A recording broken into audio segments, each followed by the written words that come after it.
यदि आयत की लंबाई 6 सेमी है और इसकी परिधि 30 सेमी है तो इस आयत का क्षेत्रफल ज्ञात कीजिए। हमें आयत की लंबाई दी गई है और आयत की परिधि दी गई है। सबसे पहले आपको आयत का डायग्राम बनाना आना चाहिए। आयत के डायग्राम में क्या है, आयत की आमने सामने की भुजा बराबर होती है।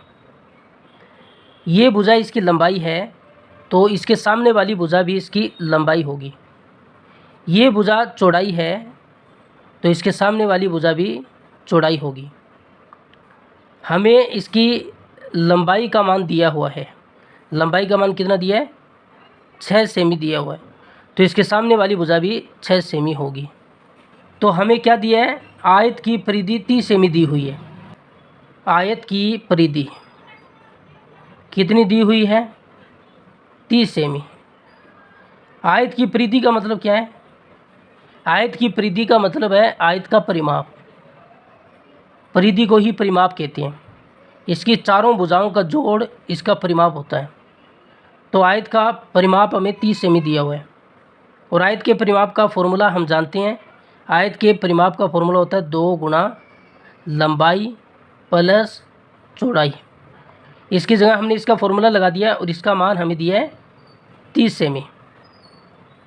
2 गुना लंबाई का मान भी हमें दिया गया है 6 सेमी प्लस चौड़ाई बराबर 30 सेमी। ये 2 यहाँ पर देखिए गुणा में है, उधर जाएगा तो इसके भाग में चला जाएगा। तो यहाँ पर 6 सेमी प्लस चौड़ाई का मान कितना आएगा? ये 2 भाग में जाएगा, 30 में 2 का भाग देंगे तो 15 सेमी आएगा। ये 6 यहाँ पर प्लस का है, उधर जाएगा तो माइनस का होगा। तो यहाँ से हमें चौड़ाई का मान आएगा 15 माइनस 6 बराबर 9 सेमी। अब हमारे पास चौड़ाई का मान कितना आ गया? 9 सेमी। और हमारे पास लंबाई का मान कितना है? 6 सेमी। तो आयत के क्षेत्रफल का फॉर्मूला क्या होता है? लंबाई गुणा चौड़ाई। लंबाई इसकी कितनी है? 6 सेमी और गुणा में चौड़ाई इसकी कितनी है? 9 सेमी। 6 का 9 से गुणा करोगे 9 6 54, सेमी का सेमी से गुणा करोगे वर्ग सेमी।